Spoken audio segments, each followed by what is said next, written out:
makan bersama. Baiklah. Wan Yin mengangguk sambil tersenyum dan dengan cepat pergi mandi, menghilang dari pandangan Fei Hung. Kau benar-benar terlihat seperti anak angkatku yang lain di alam atas. Fei Hung bergumam sambil matanya mengamati jejak di badan Wan Yin menghilang.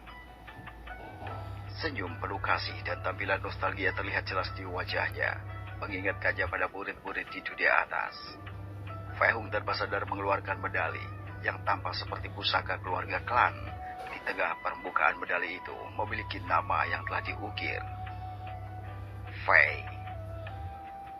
Medali itu adalah satu-satunya benda yang dia miliki ketika orang tua angkatnya menemukannya, ketika dia baru berusia sekitar 8 tahun. Namun, medali itu sangat buram dan hanya sedikit cahaya redup yang terlihat di atasnya. Ling Tian telah lama mencari petunjuk dan hubungan dengan keluarga darah sejatinya di seluruh dunia yang ada di dunia atas. Karena pada waktunya ia menemukan bahwa medali ini hanya dapat dibuat oleh seorang immortal yang memiliki kultivasi alam dewa tinggi. Jadi, tidak diragukan lagi keluarganya pasti berasal dari dunia dewa. Sayangnya, istana dan keluarga besar yang memiliki hubungan dengan nama keluarga Fei telah menghilang beberapa dekade yang lalu ketika dia naik ke dunia dewa, meninggalkan dirinya tanpa mendapatkan petunjuk dan tidak ada lagi yang harus dicari. Meskipun Fei Hung ingin tahu mengapa dia ditinggalkan ketika dia masih anak-anak di dunia kecil di alam atas oleh keluarganya sendiri, itu tidak menghentikannya untuk tumbuh dewasa dan memiliki keluarga lain dengan mengangkat murid-muridnya.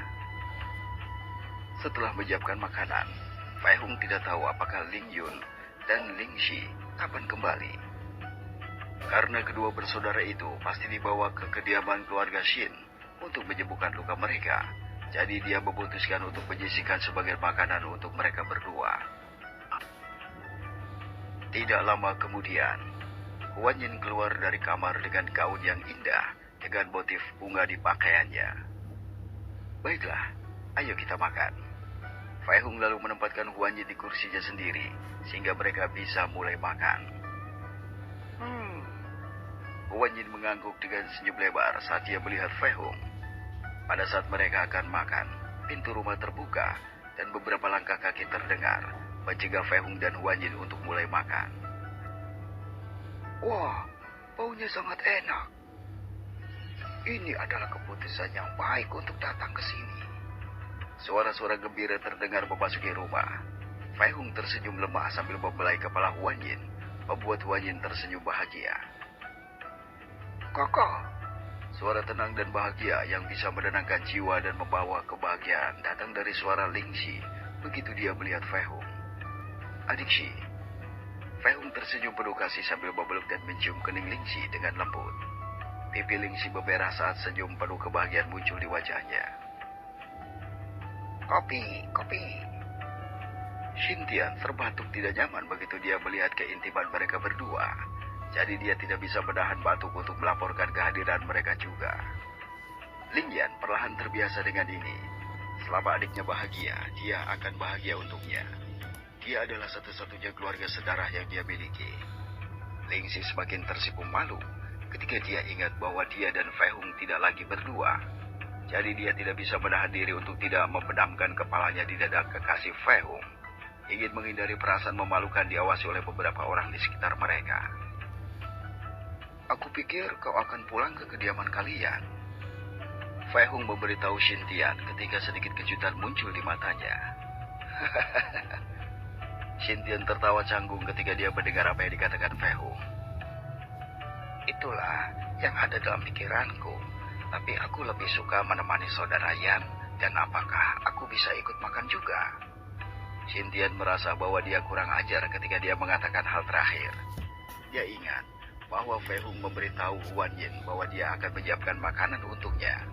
Jadi Shin Tian tahu bahwa Fei Hung akan membuatkan makanan. Dia telah makan makanan enak Fei Hung sebelumnya dan merasa bahwa tidak akan ada makanan yang bisa mengalahkannya.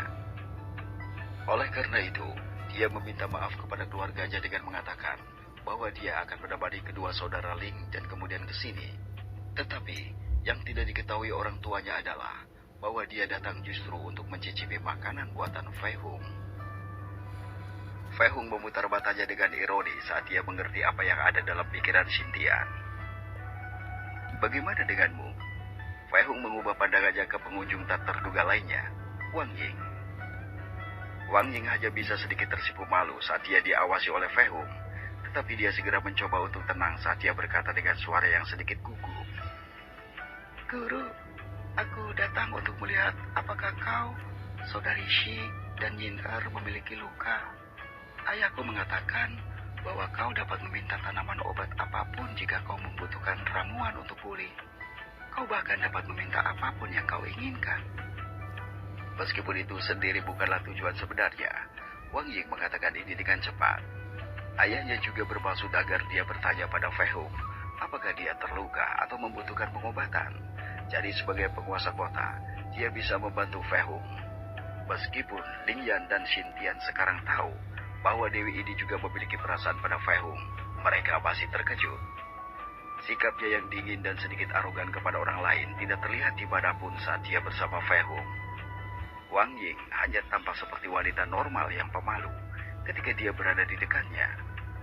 Seperti dia benar-benar wanita yang sedang jatuh cinta. Sekali lagi, kedua anak laki-laki itu mengacungkan jempol ke arah Fei Hung, mengagumi peruntungannya dengan para wanita. Fei Hung tidak keberatan Wang Ying terus memanggilnya guru. Dia segera mengangguk berterima kasih padanya. Terima kasih atas perhatian Anda, Nona Wang. Tapi aku benar-benar baik saja dan aku hanya perlu istirahat. Wang Ying mengangguk sambil cemberut melihat Fei Hung terus memanggilnya begitu.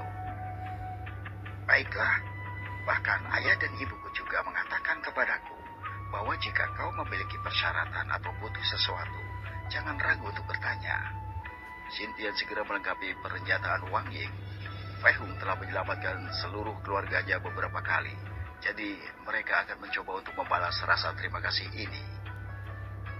Mendampingi dan membantu Ling Xi dulu, Fei Hung berkata, "Duduklah. Kupikir hal seperti ini mungkin terjadi, jadi aku membuat lebih banyak makanan dari biasanya."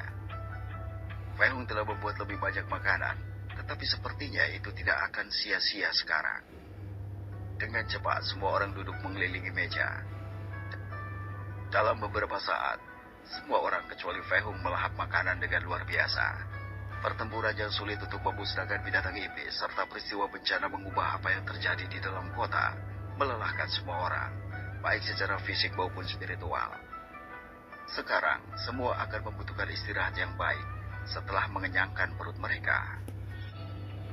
Saudaraku, bisakah kau benar-benar terbang tanpa pedang terbang? Tanpa berhenti makan, Xintian bertanya sambil menatap dengan mata heran dan memuji Fei Hung. Semua orang menoleh untuk melihat Fei Hung menunggu jawabannya.